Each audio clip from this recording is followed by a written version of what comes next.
Assalamualaikum warahmatullahi wabarakatuh. Innal hamdalillah nahmaduhu wa nasta'inuhu wa nastaghfiruh wa na'udzu billahi min shururi anfusina wa sayyiati a'malina. May yahdihillahu fala mudilla lahu wa may yudlilhu fala hadiya lahu. Asyhadu an la ilaha illallah wahdahu la syarika lahu wa asyhadu anna Muhammadan 'abduhu wa rasuluhu la nabiyya ba'dahu. Allahumma salli wa sallim wa barik ala nabiyyina wa syafi'ina wa maulana Muhammad wa ala alihi wa ashabihi wa man tabi'ahum bi ihsanin ila yaumil qiyamah. Rabbi shrah li sadri wa yassir li amri wahlul 'uqdatam min lisani yafqahu qawli. Amma ba'd. Para jamaah salat subuh yang dirahmati Allah Subhanahu wa taala. Alhamdulillah di pagi hari ini kita masih diberikan kekuatan oleh Allah Subhanahu wa taala. Kita masih ditakdirkan oleh Allah Subhanahu wa taala untuk bisa melaksanakan salah satu ibadah paling mulia, salat subuh berjamaah di masjid.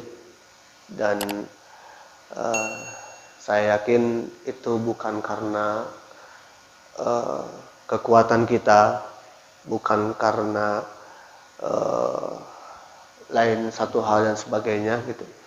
Tetapi memang karena Allah Subhanahu wa taala menakdirkan kita berada di jalan yang baik, bisa melaksanakan ibadah sholat subuh berjamaah. Karena kadang alarm itu bunyi, tapi ternyata kita bangun masih apa? Masih bisa kelewat gitu kan dari alarm itu. Tidur ya tidur, alarm ya alarm gitu. Tapi karena kalau Allah Subhanahu wa taala sudah menakdirkan untuk kepada kita untuk bisa bangun, tanpa alarm pun insya Allah bisa bangun. Gitu. Maka sekali lagi ini adalah sebuah karunia yang Allah berikan kepada kita, yang tidak semua orang bisa mendapatkan karunia tersebut, sehingga kita patut untuk mensyukuri dan menjaganya. Salawat dan salam kepada Nabi kita Muhammad sallallahu alaihi wasallam, para keluarganya, para sahabatnya, para tabi'in, atba'ut tabi'in, semoga sampai kepada kita selaku umatnya yang senantiasa merindukan syafaat dan perjumpaan dengan Nabi kita Muhammad sallallahu alaihi wasallam. Patut bersyukur ya, kita ditakdirkan oleh Allah Subhanahu wa taala menjadi umatnya Nabi Muhammad sallallahu alaihi wasallam, dan Nabi Muhammad itu teladan di segala hal. Teladan di segala hal. Makanya kalau seandainya kita berbicara tentang pendidikan anak, maka yang harus kita cari adalah bagaimana Rasulullah SAW mendidik anak-anak, baik itu cucu-cucunya atau anak-anaknya Rasulullah, bahkan anak-anak para sahabat. Nah, dari situlah kita bisa mengetahui, oh seperti ini cara mendidik anak, oh pandangan kita terhadap anak itu seperti ini. Itu jangan kemudian kita mengaku sebagai umat Nabi Muhammad, tetapi ketika berbicara tentang pendidikan, yang itu adalah pondasi yang sangat awal bagi kita, itu ternyata kita mencari sumbernya dari mana? Dari orang-orang Barat. Itu namanya parenting Islami gitu kan. Tetapi yang dibahas contohnya bukan siapa? Bukan Rasulullah. Itu. Nah, itu saya rasa itu kurang elegan, kurang baik gitu kan. Jadi kalau misalkan kita berbicara tentang pendidikan, terutama pendidikan anak, maka seharusnya kita meniru apa yang dilakukan oleh Rasulullah SAW ketika beliau itu mendidik anak-anak. Nah, maka Allah Subhanahu wa taala di dalam surat At-Tahrim berfirman, A'udzubillahi minasyaitonirrajim, ya ayyuhalladzina amanu qu anfusakum wa ahlikum naro. Waquduhan nasu wal hijarah 'alaiha malaikatun ghiladun syidad la ya'sunallaha ma amarahum wa yaf'aluna ma yu'marun. Jadi kata Allah Subhanahu wa taala, hai orang-orang yang beriman, jagalah diri kalian dan keluarga kalian dari api neraka. Nah, jaga kalian dan anak-anak kalian dari api neraka itu dengan cara apa? dengan cara mendidiknya. Itu. Dengan cara mendidik anak-anak tersebut. Dengan cara mendidik anak-anak kita. Kenapa? Karena kalau seandainya salah mendidik, kan mendidik itu harus dengan apa? Harus dengan ilmu kan?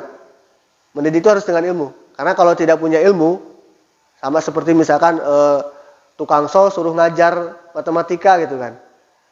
Itu. Ya bisanya dia ngesol gitu kan. Harusnya dia ngajari apa tentang ilmu sol. Atau misalkan tukang masak disuruh bahas tentang bagaimana ngelas gitu kan. Itu kan nggak nyambung gitu. Jadi ilmu itu harus sesuai. Nah, dalam hal ini Allah Subhanahu wa taala mengatakan, jagalah diri kalian dan keluarga kalian dari api neraka. Dengan cara apa? Dengan cara mendidiknya. Nah, mendidik itu kan perlu ilmu. Nah, berarti kita harus merujuk tuh bagaimana Rasulullah SAW ya, mendidik para sahabat atau mendidik anak-anaknya. Nah, maka para jamaah yang dirahmati Allah Subhanahu wa taala, pada kesempatan kali ini saya akan membahas sebuah kitab, bukan membahas ya, mungkin ada sedikit cuplikan yang saya ambil dalam sebuah kitab yang insya Allah saya akan bacakan pada kesempatan kali ini. Jadi judul kitabnya kalau bahasa Indonesianya bagaimana Rasulullah SAW mendidik anak-anak kaum muslimin. Itu. Nah, sebelum ke inti materi, salah seorang ulama besar, Imam Al-Ghazali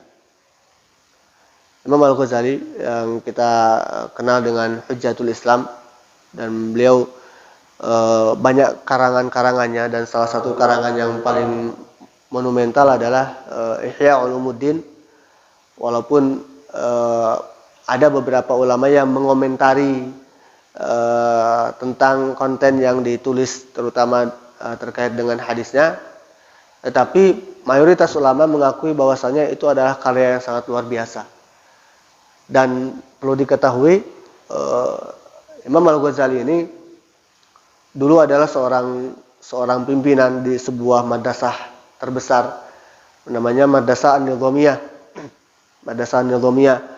Dan namanya seorang pimpinan, tentu dia mendapatkan fasilitas yang sangat luar biasa, gitu. Karena ahli ilmu pada masa itu tidak seperti pada masa saat ini.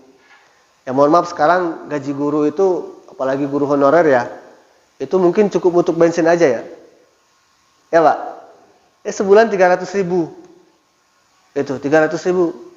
Saya ini bensinnya aja udah kurang gitu kan. Belum lagi kalau misalkan ada apa-apa dalam kendaraannya kan harus servis itu. Sementara waktunya kadang habis untuk itu. Itu. Nah, dulu itu ahli ilmu itu sangat diposisikan sangat luar biasa gitu kan, paling tinggi. Jadi kalau misalkan kita peringkat siapa yang paling besar gaji pada masa itu, pada masa kebesaran Islam, itu paling besar itu hanya dua. Yang pertama itu ahli ilmu, yang kedua adalah dokter. Memang dokter dari dulu besar ya, itu. Tapi dua ini harus bergandengan. Karena kata Imam Syafi'i, kalau seandainya kalian tinggal di suatu tempat, tidak ada ahli ilmu dan tidak ada dokter, maka pergilah dari tempat tersebut. Kenapa? Karena ahli ilmu itu yang memperbaiki jiwa kita, mengatur atau membimbing kita bagaimana cara beribadah yang baik. Itu kan. Ruh kita itu dibimbing oleh ahli ilmu. Sementara dokter itu memperbaiki apa? Jasmani. Itu, jasad kita, tubuh kita. Nah, kalau seandainya dua itu tidak ada, kata Imam Syafi'i, pergilah dari tempat tersebut. Itu. Nah, Imam Ghazali itu beliau ketika itu menjadi seorang pemimpin di madrasah namanya Madrasah An-Nizamiyah pada masa dinasti Nizamul Mulk, dan beliau melihat ketika menjadi seorang pimpinan di madrasah tersebut, ini kok masyarakat ini nggak mau diajak maju, mundur. Karena ketika itu pada masa kemunduran, karena pada masa itu masa Mongol itu sangat menghancurkan sekali gitu kan. Jadi kaum muslimin itu lemah sekali dan Mongol itu sangat luar biasa. Itu. Nah, maka Imam Ghazali itu melihat kok masyarakat itu diajak maju itu diajak berjihad itu susah gitu. Nah, akhirnya beliau merenungkan, nah ternyata masalahnya adalah di ahli ilmu. Para ulamanya. Jadi masalahnya ketika itu karena memang gaji ahli ilmu itu sangat besar, ya, sangat besar. Maka banyak sekali misalkan nih Madrasah Nizamiyah ini salah satu syarat pengajar di situ itu harus mazhab Syafi'i. Dan itu tidak masalah. Itu harus mazhab Syafi'i. Karena yang mewakafkannya, yang mewakafkan madrasah itu membuat syarat. 1 2 3 salah satu untuk pengajarnya itu karena salah satu syaratnya itu. Dan itu ketika wakif atau yang berwakaf itu membuat syarat, maka syarat wakaf itu harus dipenuhi. Misalkan contoh ini, ada yang mewakafkan masjid ini, misalkan membangun masjid ini mulai dari tanahnya, kemudian bangunannya, kemudian si pewakif ini memberikan syarat. Syaratnya misalkan 1, setiap hari Sabtu Ahad itu harus ada kajian subuh. Dan itu kalau dibuat syarat seperti itu harus dipenuhi. Harus dipenuhi. Selagi syarat itu tidak melanggar syariat. Itu. Nah, maka karena ahli ilmu ketika itu sangat diposisikan, itu. Jadi yang tadinya kan syaratnya itu mazhab Syafi'i. Nah, ada yang mazhab Hambali, mazhab yang lainnya, itu karena tergiur dengan fasilitas yang diberikan di Madrasah Nizamiyah itu, akhirnya mereka itu banyak yang berpindah mazhab. Itu. Yang tadinya mereka adalah ulama dalam mazhab Hambali, kemudian berubah menjadi mazhab Syafi'i. Dan itu tidak sedikit. Nah, maka ketika itu Imam Al-Ghazali melihat, wah ini masalah, sumber masalah. Kenapa? Karena kata Imam Ghazali, salah satu kesimpulan beliau itu, rusaknya pemimpin itu karena rusaknya rakyat. Jadi pemimpin itu cerminan dari rakyat. Sementara rusaknya rakyat itu karena rusaknya para ulama. Rusaknya para ahli ilmu. Kenapa rusak ahli ilmu? Karena rusak ahli ilmu itu disebabkan mereka itu cinta dengan kedudukan dan harta. Itu. Nah, maka Imam Ghazali ketika itu meninggalkan Madrasah Nizamiyah, meninggalkan ya di posisi yang begitu prestisius kalau sekarang itu, dia tinggalkan dan dia merenung kurang lebih sekitar 10 tahun, pergi ke satu masjid yang lain, sampai dia menulis sebuah kitab namanya Ihya Ulumuddin. Dan salah satu kesimpulan renungan Imam Ghazali dalam kitab Ihya Ulumuddin itu yaitu tadi, rusaknya pemimpin itu karena rusaknya rakyat. Dan rusaknya rakyat itu karena rusaknya para ahli ilmu. Rusaknya ahli ilmu karena mereka cinta dengan kedudukan dan harta. Itu.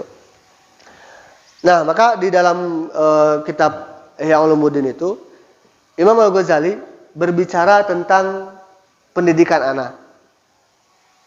Nah, kata Imam Ghazali, "Ilam anna tariqah fi riyadatis sibyan min ahammil umuri wa aukadiha." Ketahuilah bahwasanya cara dalam mendidik anak itu sangat penting. Sangat penting. Kenapa? As-sabiyyu amanatun 'inda walidayhi. Karena anak itu adalah amanah yang Allah titipkan kepada siapa? Kepada kedua orang tuanya. Kalau tidak bisa menjaga amanah itu, maka nanti akan menjadi masalah. Maka kalau kita lihat ya, ada orang tua yang anaknya itu dalam tanda kutip ya nakal gitu, pergaulannya ya Seperti anak-anak pada umumnya saat ini gitu. Itu kan kalau melihat seperti itu, orang tua itu kan merasa apa? Merasa sedih kan? Anaknya kok nggak bisa nggak mau ikut ke masjid, sholat berjamaah, nggak mau ngaji, kemudian disuruh sama orang tuanya melawan, membentak, malah itu.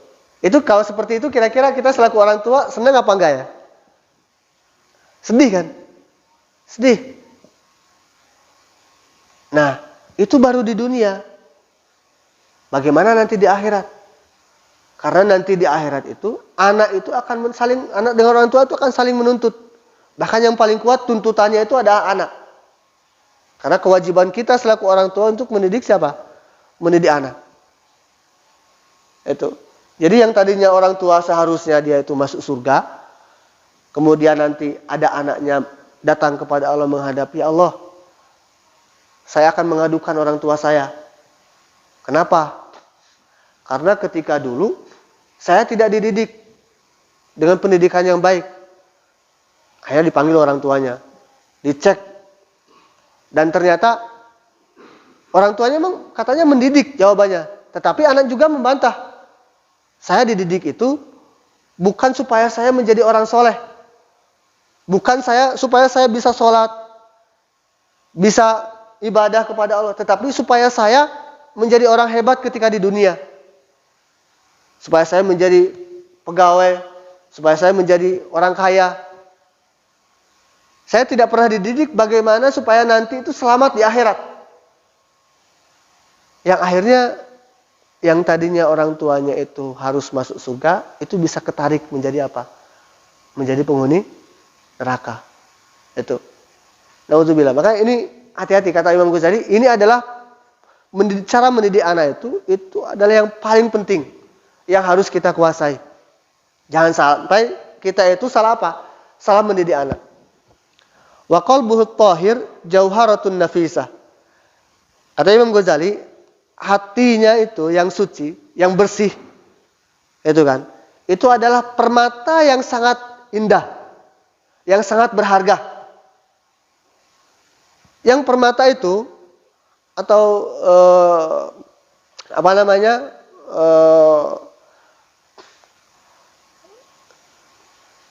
kalau kita mungkin seperti emas batangan ya, kalau mudahnya emas batangan ya.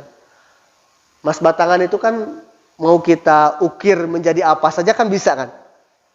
Ya.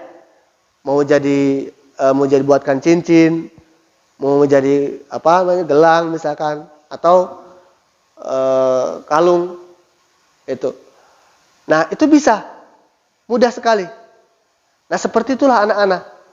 Makanya kata Imam Ghazali, fa'in umwidal khaira wa 'ullimahu nasha'a 'alaihi. Kalau seandainya anak kita itu dibiasakan melakukan suatu amal baik, ya, suatu kebaikan itu kita biasakan kepada anak kita. Dan ingat, bukan hanya dibiasakan saja, tetapi harus diajarkan. Kenapa seperti ini? Contoh misalkan, kita melatih untuk membiasakan anak-anak nyapu di rumah. Nyapu. Nah, itu kalau dibiasakan akan terbiasa kan. Tetapi bukan hanya dibiasakan saja, tapi harus diajarkan. Kenapa harus nyapu? Disampaikan filosofinya. Misalkan kita ajarkan sedekah. Ya diajarkan sedekah. Tapi juga harus apa? Tadi dibiasakan bersedekah, tapi harus diajarkan. Kenapa harus bersedekah? Sampaikan ilmunya. Karena kalau kita tidak menyampaikan ilmunya, bisa jadi apa yang mereka lakukan, apa yang anak-anak kita lakukan itu tidak ada bedanya dengan orang-orang kafir. Anak-anak orang kafir. Anak-orang kafir juga kan nyapu. Mereka juga kadang berbagi, memberi. Itu, nggak ada bedanya. Makanya harus apa? Harus diajarkan. Sambil dibiasakan, itu disampaikan. Kenapa harus mandi? Ya kan orang-orang kafir juga mandi gitu kan. Ya harus sampaikan. Kenapa harus bersuci? Itu disampaikan. Nah, terus bagaimana caranya? Ya berarti kan kita harus apa? Harus belajar, harus punya ilmu gitu kan. Misalkan ketika kita berbicara tentang sedekah misalkan, membiasakan kepada anak kita itu untuk bersedekah. Nah, sampaikan kenapa harus bersedekah. Nah, sedekah itu apa kata Rasulullah? Was-shadaqatu burhan. Itu kan. Sedekah itu dalil, bukti bahwasanya kita itu adalah seorang beriman. Itu. Atau misalkan bersedekah itu Allah Subhanahu wa taala akan memberikan lipat ganda pahala kepada kita. Bahkan bisa sampai 700 kali lipat gitu kan. Itu sampaikan kepada anak-anak supaya apa yang biasa mereka lakukan itu bukan hanya habit, bukan hanya kebiasaan. Itu, tapi harus ada pondasinya. Olahraga, sampaikan kenapa harus olahraga. Ya kalau misalkan supaya fisik kuat, ya orang-orang kafir juga sama. Olahraga supaya fisiknya mereka apa? Supaya fisiknya kuat. Sampaikan olahraga itu supaya kita tidak malas-malasan dalam beribadah. Itu. Nah, maka kalau seandainya dibiasakan, maka anak itu akan tumbuh dengan kebaikan tersebut. Ya, semenjak kecil dibiasakan itu akan tumbuh sampai besar menjadi kebiasaan. Ya. Wasa'ida fid dunya wal akhirah. Dan kalau seandainya semenjak kecil itu dibiasakan kebaikan, diajarkan tentang kebaikan, maka dia itu atau anak itu akan bahagia di dunia dan di akhirat. Nah, kalau seandainya anak itu sukses di dunia, sukses di akhirat, kira-kira orang tua merasa senang nggak? Merasa senang kan?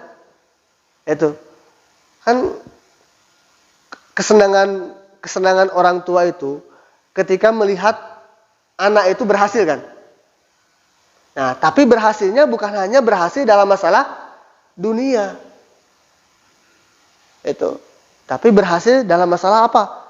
Dunia dan akhirat. Wa in umwida syarra wa uhmila ihmalal bahaim syaqiya wa halak. Dan kata Imam Ghazali, kalau seandainya anak itu dibiasakan melakukan keburukan dan dibiarkan sebagaimana hewan membiarkan anaknya, maka anak itu pasti akan celaka. Contoh misalkan anak itu kalau makan itu kan cenderung dengan apa? Tangan kiri ya. Anak baru lahir, baru belajar makan, minum, itu cenderungnya menggunakan tangan kiri.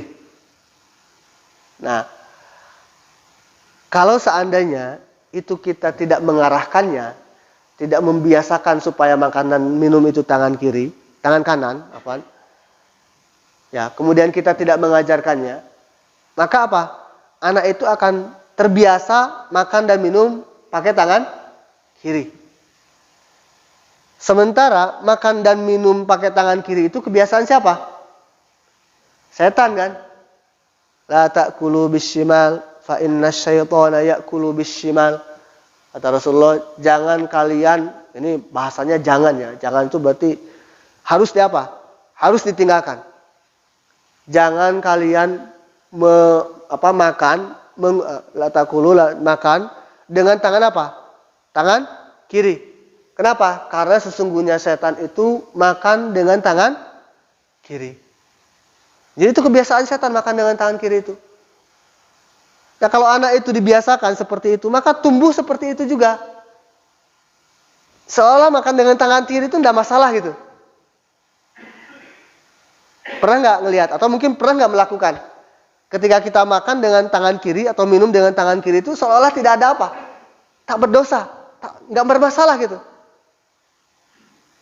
Nah, karena itu kebiasaan yang biasa dilakukan semenjak kecil. Maka kata Imam Ghazali, kalau dibiasakan, maka apa bedanya kita dengan hewan? Karena hewan itu kalau sudah ayam misalkan contoh, kalau sudah netes, mungkin beberapa hari itu bersama induknya, setelah agak besar itu kan dibiarkan. segede gini lah, itu dibiarkan kan? Betul nggak? Nggak ada tuh diajarkan bagaimana cara nyari makan gitu kan? Bagaimana cara tidur, betul nggak? Atau misalkan kambing, udah netes nyusu udah selesai. Itu. Nah pertanyaannya apakah kita itu mau seperti hewan? Atau anak kita itu mau seperti hewan? Enggak kan? Makanya kita ajari cara makan dengan baik. Nah, makan itu dengan tangan kanan. Jangan lupa awali dengan apa? Bismillah. Makan yang paling dekat. Itu. Akhiri dengan hamdalah. Itu kan bagian dari apa? Bagian dari cara membiasakan dan mendidik anak. Biasakan dari kecil basmalah, makan. Makan dengan tangan kiri, duduk makannya, jangan jalan-jalan, apalagi lari-lari. Itu. Kalau misalkan kita naik kendaraan sebelum berangkat itu biasakan dulu yuk baca doa. Nah, itu kan biasakan kemudian kita ajarkan kenapa harus baca doa. Supaya Allah Subhanahu wa taala menjaga kita selama di perjalanan. Itu sampaikan hal-hal seperti itu walaupun ringan tapi itu sangat bermakna. Sangat bermakna. Itu. Bahkan kan kalau seandainya ada di antara anak kita itu mau menikah, ya itu harusnya kita selaku orang tua itu sampaikan kepada anak tentang ilmu bagaimana menjadi seorang siapa? Menjadi seorang ayah, suami, menjadi seorang istri. Walaupun itu mungkin baru sebatas pengalaman gitu kan. Ya, ilmunya mungkin kita masih kurang, tapi kan kita punya pengalaman. Udah itu sampaikan selagi pengalaman itu baik. Nah, jangan sampai anak kita itu kita biarkan begitu saja sebagaimana hewan ketika sudah lahir itu membiarkan anaknya. Itu. Dan pendidikan anak itu panjang Pak prosesnya, Pak. Itu. Mulai 0 sampai 2 tahun itu kan masa apa? Masa ASI. Iya kan? Itu 0 sampai 3 tahun, kemudian 0 sampai 2 tahun, 2 sampai 5 tahun, 5 sampai 7 tahun, 7 sampai 12 tahun. Nanti 12 tahun sampai menjelang menikah. Itu kita masih punya kewajiban untuk mendidik anak kita. Nah, maka kata Imam Ghazali wasyanatuhu bi ayyu'addiba abuhu wa yuhadzibahu wa yu'allimahu mahasinal akhlaq wa yahfadhuhu min qurana'is su. Bagaimana cara menjaga anak kita itu? Kata Imam Ghazali, cara menjaganya adalah dengan cara ayahnya itu mendidiknya, mengajarkannya akhlak-akhlak yang baik. Atau menjaga adab-adabnya. Itu adab makan, adab minum, adab kepada orang tua, adab kepada kakak, kepada adik, kepada tetangga. Itu kewajiban orang tua tuh untuk mengajarkan. Jadi bukan kewajiban gurunya ya. Itu adalah kewajiban siapa? Kewajiban orang tua. Kenapa? Karena yang nanti yang akan dimintai pertanggungjawaban itu siapa? Ya orang tua. Itu. Yang dimintai pertanggungjawaban orang tua.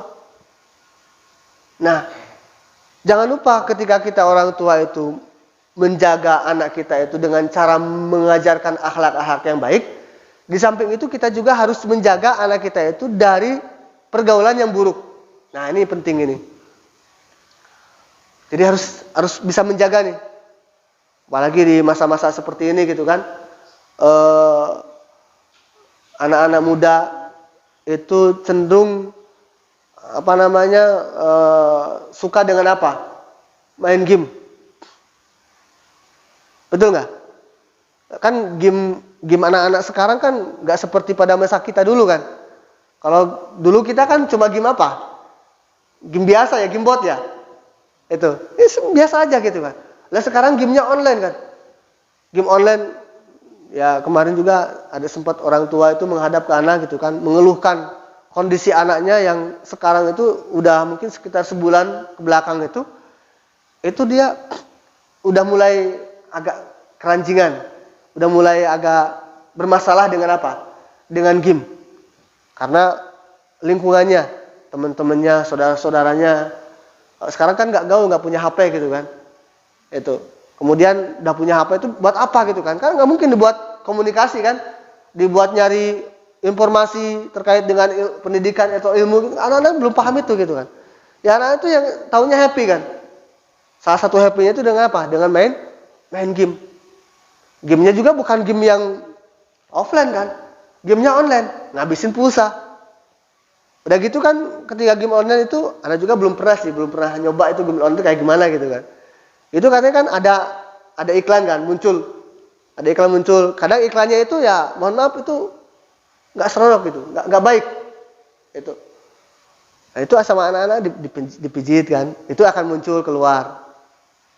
Itu tampilan-tampilan yang seharusnya itu anak itu belum dan nggak boleh gitu kan untuk melihat seperti itu. Itu. Nah maka penting orang tua itu berdialog dengan anaknya. Kamu main dengan siapa? Habis main apa saja? Itu dievaluasi, ditanyakan. Nah kemudian kalau seandainya ada yang kurang baik, itu kita arahkan.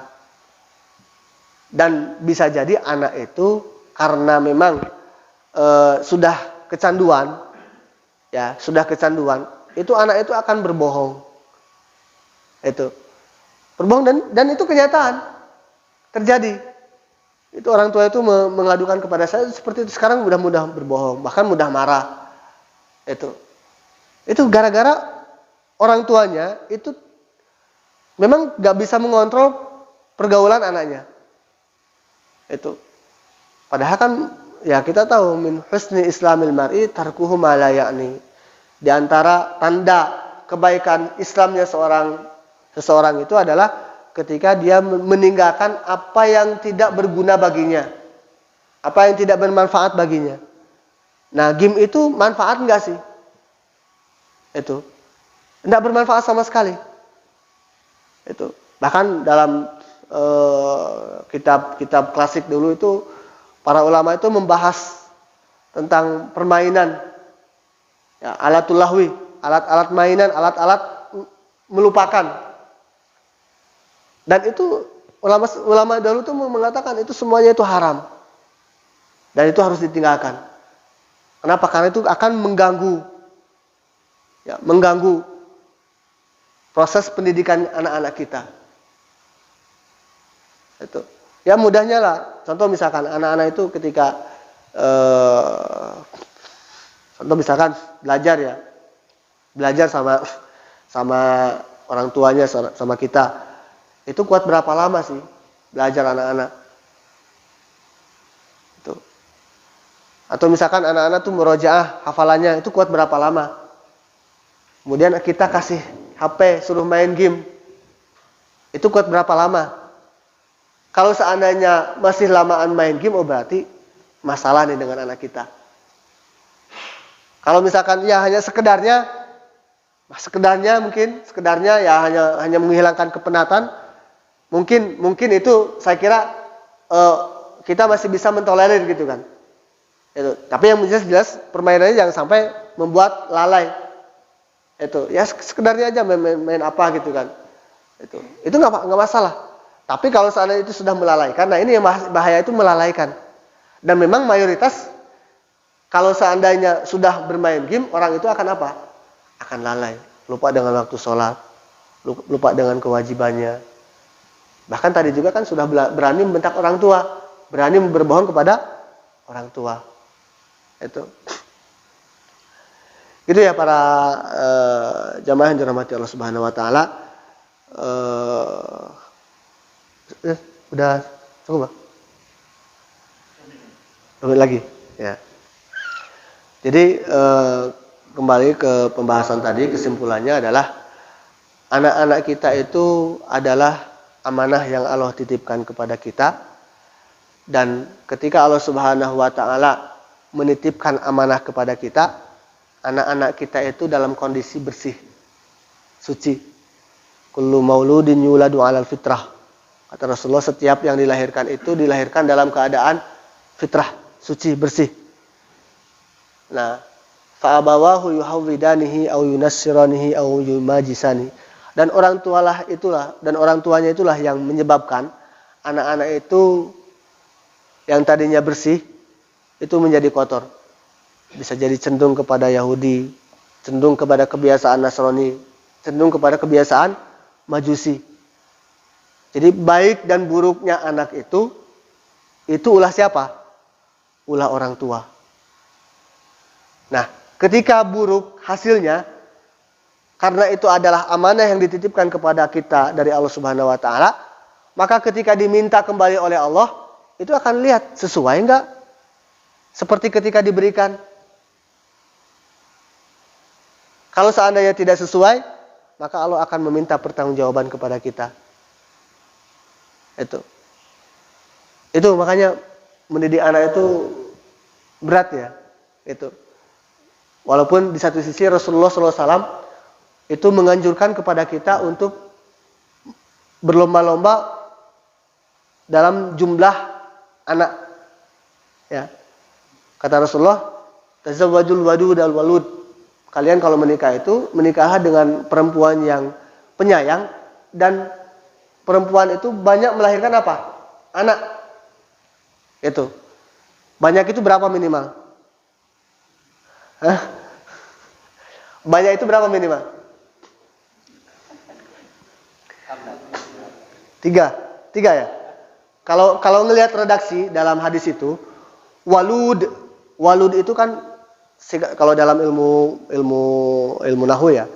Ilmu nahwu itu walud itu kan jama taksir. Jama taksir itu jama yang tidak beraturan. Jama yang tidak beraturan. Jama yang tidak beraturan itu ada yang sedikit, ada yang banyak. Paham ya? Ada yang sedikit, ada yang banyak. Nah, yang banyak itu termasuk ini, faul, walud, itu banyak.